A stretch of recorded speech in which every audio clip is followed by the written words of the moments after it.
وَلْتَكُن مِّنكُمْ أُمَّةٌ يَدْعُونَ إِلَى الْخَيْرِ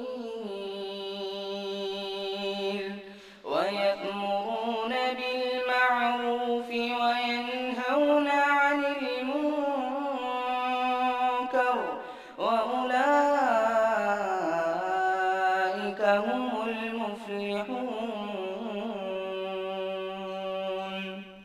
إن الحمد لله نحمده ونستعينه ونستغفره ونعوذ بالله من شرور أنفسنا ومن سيئات أعمالنا من يهده الله فلا مضل له ومن يضلل فلا هادي له وأشهد أن لا إله إلا الله وحده لا شريك له وأشهد أن محمدا عبده ورسوله أما بعد فإن خير الحديث كتاب الله وخير الهدي هدي محمد صلى الله عليه وسلم وشر الأمور محدثاتها وكل محدثة بدعة وكل بدعة ضلالة وكل ضلالة في النار.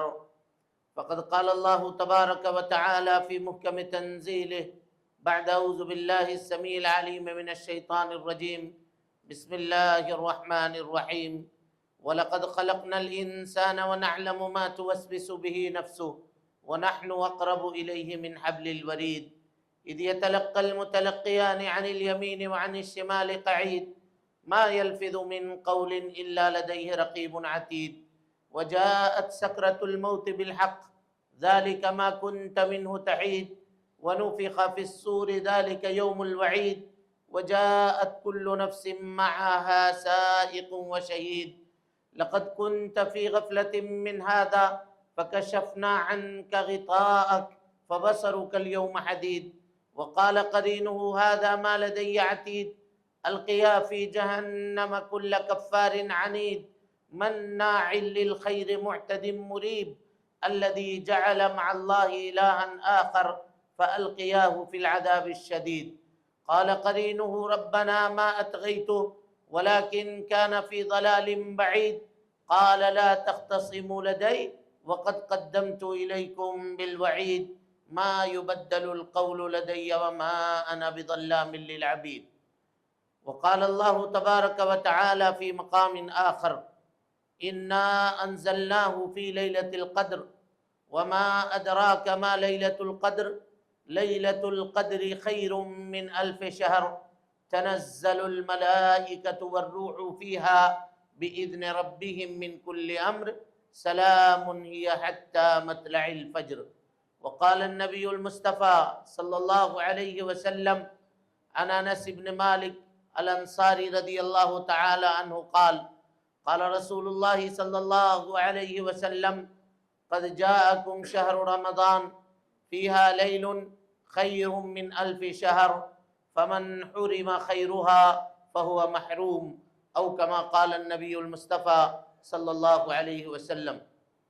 وكما قال أمنا عائشة صديقة بنت الصديق رضي الله عنهما إذا دخل العشر فرسول الله صلى الله عليه وسلم شد مئزره وجد وأيقظ أهله وأحيا ليله أو كما قال أمنا عائشة صدیقہ رضی اللہ تعالی عنہا. محترم حاضرین، دوستوں، بزرگوں اور ساتھیوں، پردہ نشین اسلامی رشتے کی مائیں اور بہنیں، ہر قسم کی تعریف، حمد و ثنا، کبریائی، پاکیزگی اور بڑائی تمام مخلوقات کی بندگی کا اکیلا مستحق اللہ رب العالمین کے لیے لائق و سزاوار ہے. وہی پروردگار عالم ہے، اسی نے ہمیں، آپ کو اور ساری کائنات کو تخلیق بخشی ہے. اللہ رب العالمین کی بادشاہت سے دنیا کا کوئی کونا بھی الگ نہیں. اللہ رب العالمین اکیلا ہے اور تنہا ساری دنیا کی نگرانی ہر آن، ہر لمحہ اور ہر گھڑی فرما رہا ہے. اس کا احسان عظیم ہے کہ اس نے ہمیں اور آپ کو مسلمان بنایا، اسلام جیسی عظیم دولت سے مالا مال فرمایا. اللہ رب العالمین نے اپنے پیغام کو، اپنی تعلیم کو ساری انسانیت کے لیے عام فرمایا ہے، اور اس کام کو پائے تکمیل تک پہنچانے کے لیے ہر دور میں انبیاء کرام کو دنیا کے اندر بھیجنے کا سلسلہ بھی جاری فرمایا تھا۔ آخری نبی آخری پیغام لے کر، آخری قانون اور آخری شریعت لے کر اس دنیا کے اندر تشریف لائے، اور اس آخری نبی نے جس طرح سے اللہ رب العالمین کے دیے ہوئے آخری پیغام کو پایا تھا، ہو بہو ویسا ہی بغیر کسی کمی اور بیشی کے انسانیت کے سامنے پیش فرما دیا۔ اور اس سے بھی آگے بڑھ کر کے آپ صلی اللہ علیہ وسلم نے اپنی نبوت کی 23 سالہ زندگی میں رات اور دن کی گھڑیوں کے اندر اللہ رب العالمین کے دیے ہوئے آخری پیغام کو عملی طور پر برت کر سارے جہان والوں کے لیے قیامت تک کے لیے بطور نمونہ چھوڑ دیا۔ درود و سلام ہو اشرف المخلوقات میں سب سے افضل، قیامت کے دن کے سردار جناب محمد رسول اللہ صلی اللہ علیہ وسلم پر۔ اللہم صلی علی محمد وعلی آل محمد کما صلیت علی ابراہیم وعلی آل ابراہیم انک حمید مجید۔ اللہم بارک علی محمد وعلی آل محمد کما بارکت علی ابراہیم وعلی آل ابراہیم انک حمید مجید۔ محترم حاضرین، دوستوں، بزرگوں اور ساتھیوں، پردہ نشین خواتین اسلام، آج کے اس خطبے میں دو اہم موضوع کی جانب میں اشارہ آپ کے سامنے کروں گا۔ پہلا موضوع تو یہ ہے کہ آخری عشرے کی فضیلت، اور دوسرا موضوع ہے اعتکاف کے احکام اور اس کے مسائل۔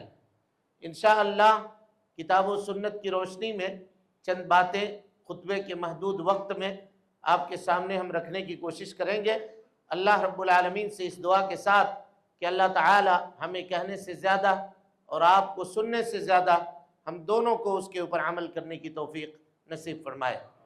محترم حاضرین، یہ جو عظیم مہینہ جس سے ہم اور آپ گزر رہے ہیں، اور ابھی چند دن قبل اس کے استقبال کی تیاری ہم اور آپ کر رہے تھے، اور اب یہ مہینہ اب ہم سے رخصت ہونے والا ہے، اس کا اکثر حصہ ہم سے جا چکا ہے، اور اس کی چند دن، تقریباً 10 دن یا ایک عشرہ جس کو آپ کہتے ہیں، اللہ کے علم میں ہے کہ وہی اب ہمارے سامنے باقی ہے۔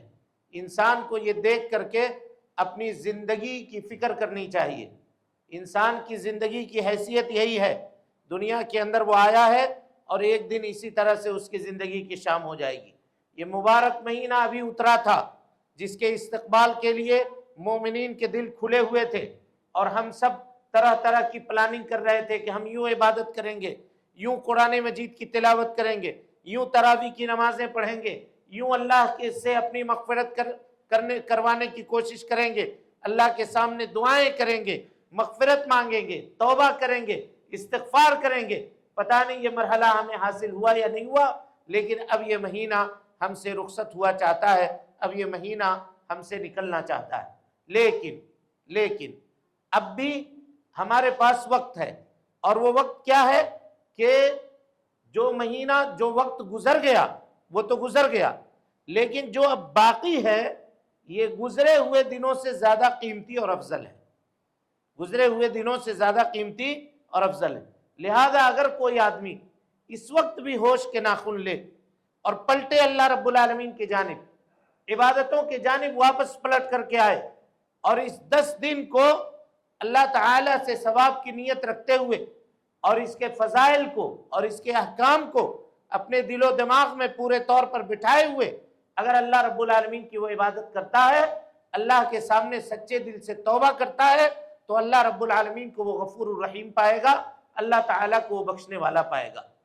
یہ جو 10 دن کا یا جو آخری عشرہ ہے، اس کی فضیلتیں اور اس کی برکتیں اتنی ہیں کہ اللہ کے نبی جناب محمد رسول اللہ صلی اللہ علیہ وسلم نے فرمایا، حضرت انس ابن مالک انصاری رضی اللہ تعالیٰ عنہ راوی حدیث ہیں، اور سنن ابن ماجہ کی یہ روایت ہے، کہتے ہیں کہ اللہ کے نبی صلی اللہ علیہ وسلم نے فرمایا، قد جاءکم شہر رمضان، لوگو تمہارے پاس رمضان المبارک کا مہینہ آ چکا ہے، فیہ لیل، اس میں ایک رات ہے، خیر من الف شہر، جو 1000 مہینوں کی عبادت سے بہتر ہے۔ 1000 مہینوں کی عبادت کے برابر ہے نہیں کہا اس سے بھی بہتر ہے۔ اور کتنا بہتر ہے یہ اللہ رب العالمین ہی بہتر جان سکتا ہے۔ کہا 1000 مہینوں سے بہتر ہے اس کی عبادت۔ کہا فمن حرم خیرہا، جو آدمی اس کے خیر سے محروم ہو گیا، فہو محروم، تو سمجھنا چاہیے کہ وہی اصل میں محروم ہے، وہی اصل میں محروم ہے، اس کو کچھ بھی نہیں ملا۔ وہ خیر سے، بھلائی سے، فضل سے، اللہ تعالیٰ کی مغفرت سے، اللہ رب العالمین کے فضل سے وہ آدمی کیا ہوا؟ محروم ہوا۔ اب ہمیں یہ فیصلہ کرنا ہے اس وقت، ابھی اسی گھڑی یہ فیصلہ کرنا ہے کہ کیا ہم اپنا نام ان لوگوں میں لکھوانا چاہتے ہیں جو اللہ رب العالمین کی نگاہ میں مقبول ہوئے، کامیاب ہوئے، یا ہم اپنا نام ان لوگوں میں لکھوانا چاہتے ہیں جو اللہ رب العالمین کی نگاہ میں محروم ہوئے؟ یہ فیصلہ ہم کو کرنا ہے۔ محروم کون ہوگا؟ محروم وہی شخص ہوگا جو ان 10 راتوں کو یا اس آخری عشرے کو لہو و لعب کے اندر، کھیل کود کے اندر، مارکیٹنگ کرنے کے اندر اور مختلف شاپنگ مال میں گھوم گھوم کر کے اپنے کپڑے اور عید کی شاپنگ کرنے میں اس نے گزار دیا، وہ محروم ہے۔ اور یقین مانیے کہ جو سال بھر کے سب سے بہترین دن کو گھوم گھوم کر کے کپڑے خریدنے میں گزار دیا، اس شخص کو عید کی خوشی منانے کی کوئی ضرورت نہیں ہے۔ اسے چاہیے کہ وہ عید کے دن ماتم کرے، ماتم کرے، کیونکہ اس نے کچھ بھی حاصل نہیں کیا، کچھ بھی نہیں پایا۔ وہ جو اللہ تعالیٰ کی اس خیر سے محروم ہوا اور شاپنگ کرتا رہا اور سامان خریدتا رہا اور اللہ رب العالمین کے فضل سے غافل رہا، اللہ کے جانب پلٹ کر نہ آ سکا، تو اس کے لیے عید کی خوشی کیسی ہے؟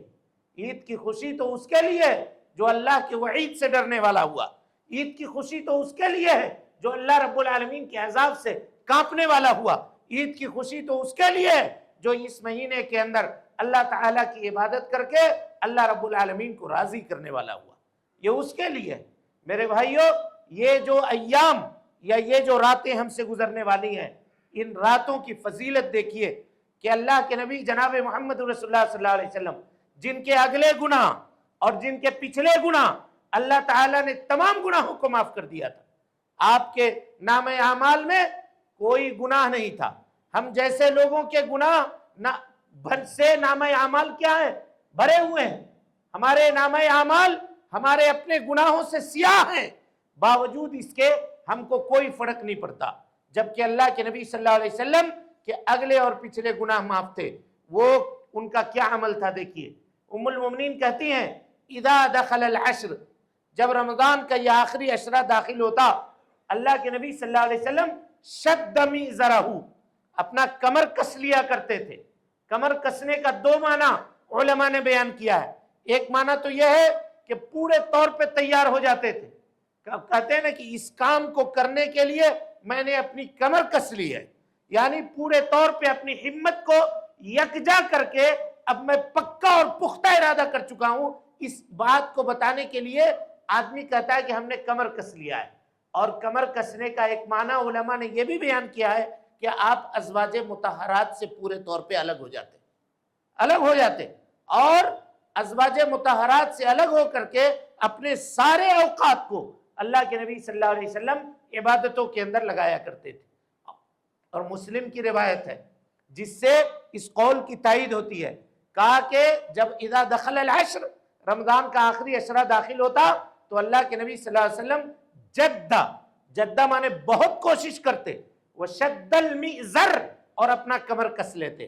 تو کوشش کرنا جدہ کو تعبیر کیا، جدہ نے تعبیر کیا، اور اس کے بعد جو لفظ ہے یعنی شد المئزر، کمر کس لیا، تو اس سے یہ پتا چلا کہ آپ ازواج مطہرات سے کیا کرتے؟ کنارہ کشی کر لیتے تھے اور اعتکاف کو لازم پکڑتے تھے، اعتکاف کیا کرتے تھے اللہ کے نبی جناب محمد رسول اللہ صلی اللہ علیہ وسلم۔ اور صرف خود نہیں بلکہ ایقظ اہلہ، اپنے اہل و عیال کو جگاتے تھے، خود نہیں۔ اس سے یہ پتا چلا کہ آدمی کی ذمہ داری ہے کہ ان راتوں میں خود بھی جاگے اور اپنے اہل و عیال کو جگانے کی کوشش بھی کرے، اپنے بال بچوں کو جگانے کی کوشش کرے، اپنے گھر میں خواتین کو، بیٹیوں کو یا بیوی کو یا بہوؤں کو اور دوسرے لوگوں کو، ان کو بھی تنبیہ کرے، تاکید کرے کہ تم بھی جاگو، ان راتوں کے اندر اللہ سے مغفرت اور رضوان کا پروانہ حاصل کرنے کی کوشش کرو. یہ آدمی کی ذمہ داری ہے. وَأَيْقَظَ أَهْلَهُ، اور اس کے بعد کہا وَأَحْيَا لَيْلَهُ، اللہ کے نبی صلی اللہ علیہ وسلم راتوں کو جاگ کر کے گزارا کرتے تھے. کہا رمضان کے 20 دنوں میں آپ سوتے بھی تھے اور تہجد کی نماز بھی پڑھتے تھے، جگتے بھی تھے، لیکن ان 10 راتوں کے اندر اللہ کے نبی صلی اللہ علیہ وسلم سوتے نہیں تھے بلکہ جگ کر کے عبادت کرتے، اور ان راتوں کو آپ صلی اللہ علیہ وسلم جاگ کر کے گزارتے. جاگ کر کے گزارنے کا کیا مطلب ہے؟ کہ کھیل کود میں گزارتے، ایک دوسرے سے بات کرنے میں گزارتے، ٹولی بنا کر کے ادھر ادھر بیٹھ کر کے ایک دوسرے کے غیبت، چغلی اور کپڑے لتوں کی خریداری اور شاپنگ مال کی تیاری اور ان چیزوں میں وہ گزارا کرتے تھے؟ ہرگز نہیں میرے بھائیوں، بلکہ قرآن مجید کی تلاوت کیا کرتے تھے. سلف سے یہ باتیں منقول ہے کہ ایک ایک دن میں سلف نے پورے قرآن مجید کو ختم کیا ہے. پورے قرآن مجید کو کم سے کم ہم 3 دن میں تو کریں، کم سے کم 7 دن میں تو کریں، چلیے کم سے کم 10 دن میں تو قرآن مجید کا ایک ختم ہم کریں. لیکن افسوس کا معاملہ ہے کہ پورا مہینہ گزر جاتا ہے، اس میں ہم ایک پارے کی تلاوت بھی خود سے یا ایک سورت کی تلاوت بھی ہم خود سے نہیں کر سکتے، نہیں دیکھ سکتے. قرآن مجید کی پہلے علماء تقریر کیا کرتے تھے کہ قرآن مجید کا گرد جھاڑا جاتا ہے رمضان المبارک کے اندر. اب تو ہم اتنے بد نصیب ہو چکے کہ ہم گرد تک نہیں جھاڑتے، قرآن مجید کا گرد تک نہیں جھاڑتے. کہاں دیکھا کسی کے ہاتھ میں کہ قرآن مجید ہو اور وہ لے کر کے تلاوت کر رہا ہو یا پڑھ رہا ہو؟ پہلے یہ معاملہ نہیں تھا. دھیرے دھیرے جس طرح سے ہم قیامت سے قریب ہوتے چلے جا رہے ہیں، ہم لوگوں کے دلوں سے عبادت کے جذبے نکلتے چلے جا رہے ہیں. اب دل کے اندر وہ جذبہ نہیں ہے، اللہ کا خوف نہیں ہے، اللہ کا ڈر نہیں ہے. بس اب ہم یہی چاہ رہے ہیں کہ جو کچھ ہے یہ دنیا ہے، اس کو ہم حاصل کر لیں، بس یہی ہمارے لیے کافی ہے. میرے بھائیوں، بہت افسوس کا مقام ہے، اس پہ غور کرنے کی ضرورت ہے اور اس کو سمجھنے کی ضرورت ہے.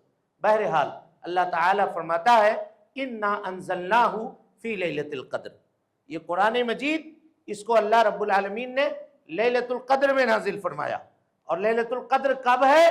تو اللہ تعالیٰ فرماتا ہے شہر رمضان الذی انزل فیہ القرآن، رمضان کا مہینہ وہ بابرکت مہینہ ہے کہ جس میں ہم نے قرآن مجید کو نازل کیا. تو پتہ یہ چلا کہ لیلۃ القدر اس رمضان میں ہے. اب آئیے اللہ کے نبی صلی اللہ علیہ وسلم کی حدیث اٹھائیے.